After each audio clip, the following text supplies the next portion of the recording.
Welcome back, guys. Another video from Sports Interactive Football Manager and their approach to COVID-19 in FM21. So in FM20, their approach to COVID-19, which has affected us all in some way or another, their approach was to take it out of the game and leave it out of the game as sort of like an escape from reality, as we're all struggling. But they've now given us an article. I suppose it's an article. I've not really read it yet, so we'll read it together. On their approach to COVID in FM21, I think because they can't avoid it, because the season started at different times, the monetary, like the financial problems it's given clubs, the transfers it's happened because of, everything's been affected really. Maybe even attendances as well. We'll read it and we'll see what's happening. So it starts with our approach to COVID in FM21. When it first brought the world to a virtual standstill a few months ago, people started to ask us via social media if we were going to update FM20 to include the virus and its effects. We decided not to. When developing Football Manager and our games before that, we've always tried to make entertainment that provides the best value for money on the planet and also offers an escape from the real world. People have always used FM to create their own fantasy world, and we reasoned that now, more than ever, they needed something to take them away from reality, not to remind them of it, which I think is the correct way to do it. Of course, we couldn't stop people who mod our games from including COVID in FM20, but we really disliked what their work did to our game, and from what I've seen on social media, so did most of the people who downloaded and used those mods. FM is meant to be an escape, and having a squad ravaged with an illness has the opposite effect. However, that was FM20. We knew that our stance would have to change for FM21 as COVID and possibly more significantly its social and economic effects have had a serious impact on real world football. As we pride ourselves on FM's realism, we knew that we had to reflect that while still offering that escape. As a result, for FM21 we've tried to strike the best possible balance between realism and escapism. So for this blog I'm going to deal with how we've chosen to reflect COVID in FM21's gameplay. If you're at all interested in how it has affected development, you can find more information here, and it's something I'm bound to be talking about a lot more in interviews in coming weeks and months. So I'll just highlight that there so we know where we're up to. So this is from Miles, the gaffer, the main guy at Sports Interactive. That's why he's talking sort of like as himself. It's sort of like his own blog, just to let you know like who's saying it, because it's a lot of like me, etc. So yeah, it's Miles. It says there's also a request for your help in one area. So let's start with the money side of things. It's no secret that football clubs around the world are suffering financially. The absence of supporters from the stadiums not only means a huge loss of revenue from ticket sales, but also from concessions and merchandising. This will be reflected in FM21, as your chosen club's finances will inevitably be in a worse state than you would normally expect when you start a new save. So straight away that adds a new challenge. It's not one we'd like to have with what's caused it. We'd prefer no COVID, but it's going to provide more of a challenge. The most visible knock-on effect of this will be transfers. We've rewritten chunks of our transfer system to ensure that while superstars and wonder kids will retain their value, FM21 will see more loan-to-buy offers like we do in real life.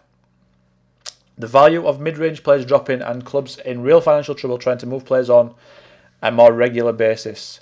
However, as money comes back into the game over time, the transfer system will adapt and eventually return to some sense of normal. That's really good. Now, how they go about that and how that actually happens is another thing. But in a perfect reality, in a perfect state, if that does happen, that's the best way to do it, in my opinion. So that's very good. But again, Football Manager are usually very good at hitting these subjects and implementing them well. So that's one area of realism. Here's a little escapism. So something we thought long and hard about was when and whether we should let supporters back into FM21's stadia. We eventually decided that crowds will attend matches from the very start. The revenue this generates will allow clubs to get back onto an even keel sooner and will help with the above-mentioned in-game financial and transfer systems. So if I'm sure everyone realises and understands what that means, but if you don't, let me just give you a quick. So earlier it said they'll adapt and eventually return to some sort of sense of normal, where in real life that will probably take a bit longer. In FM it'll probably get to normal there. because of crowds, right? So if crowds were allowed in real life, we'd get to there. But as crowds are not going to be in stadiums for a while, we don't think. The normal will be here in real life. So that's a good thing. It returns to normal earlier. Where were we then? Yep, okay. So with the leagues, we have adjusted the football calendar where appropriate. In many cases, the usual start dates are out of the window, but they soon revert to normal. In certain leagues, those that have already finished by the time the game is released, we've made the decision to start at the beginning of the next season, and we thank all of our licensors that we've discussed this with for their support of this decision. That's good. I'm not going to list all of the leagues affected by this, as that would be a bit too much for this blog, and not all of those decisions have been finalised as yet, but we'll provide one good example, the MLS. Because the MLS runs over the summer, rather than obviously in Europe the winter time, that competition is normally reaching its climax when FM is released, and we would therefore allow managers to go back in time and play from the beginning of the season. However, with the shift in dates, we are now going to start the MLS from the forthcoming season. That's good.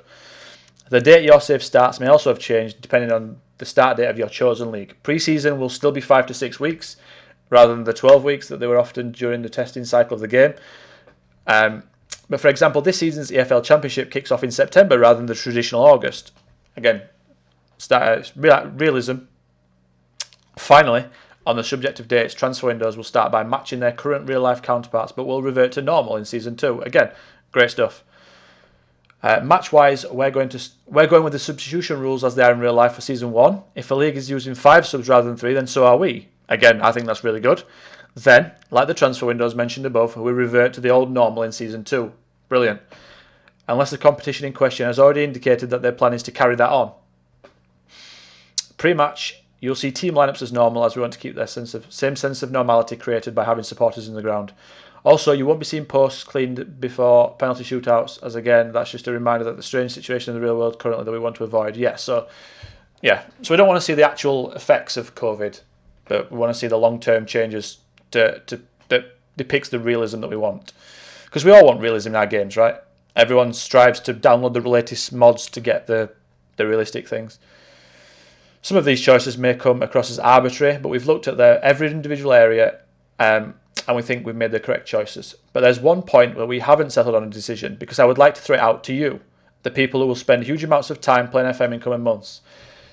The feature in question is the new gesture system that you may have seen revealed in our new headline video. So yeah, I did a video on that last time, so if you want to go and check that out, it's in my videos. It's the one yesterday, in fact, so just before this. When this system was first devised, we included a number of gestures that at the time were completely normal, but now aren't part of daily life. One example being shake hands as a greeting. In-game, we have changed that one to elbow bump, which seems to be the most used tactic to avoid handshaking at the moment. However, I'm aware that goes against our trying to be COVID-free, whilst not ripping up the real-world football world policy. So we're throwing this open to a vote, a simple two-choice vote between normal gestures or COVID-safe gestures, so that no one can vote for Handy McHandshake. You can find the vote on my Twitter feed, MilesSI, and it will be active for 7 days, after which time that is the final decision made. That's it for now. I hope you can all understand the decisions I've outlined here, and also hope you enjoy all of the new features we're starting to talk about. So keep an eye on all of our channels to stay on top of it all. Stay safe, Miles. I think that's a brilliant approach, to be honest, a brilliant approach to how it's going. Perfect, in fact. I don't think they could have done anything better. And a lot of people might watch this and think, oh, you're just sucking up to him. No, I think Football Manager really do. I think they've always hit the right mark when it comes to real life things and real life issues. And again, they've done it perfectly in the end, because they've handed it to us. They've given us the choice. Not many game designers do that. So if you do want to, so I'm going to click on Miles's link right here, and we're going to vote. And for me, we'll vote right here. So what do we want? So in case you didn't see my earlier tweet, it'll be live for 7 days. So what do we want for new gestures? See, what it didn't say in the article is will it be elbow bump for the first season, and then will it go back to shake hands in the second season? Because if it's that, I'd rather go elbow bump first season. But if it's elbow bump for the whole of the entire FM, I'd prefer handshake. But I think it'll be elbow bump and then revert. So I'm going to go elbow bump. And I'm in the minority, it seems. Fair enough. I don't mind either way. That's fine by me. But what are you guys going to vote? Make sure you do go and vote, because it's important. And it's how other people are going to see the game, view the game. But yeah, I think that's going to be it for us today, guys. 10 minutes video. I thought it'd be quite a quick one. Read through it, see what you guys think. Leave comments below and let me know. And we'll be doing these videos every single time they release new features. So until next time, guys. See you later.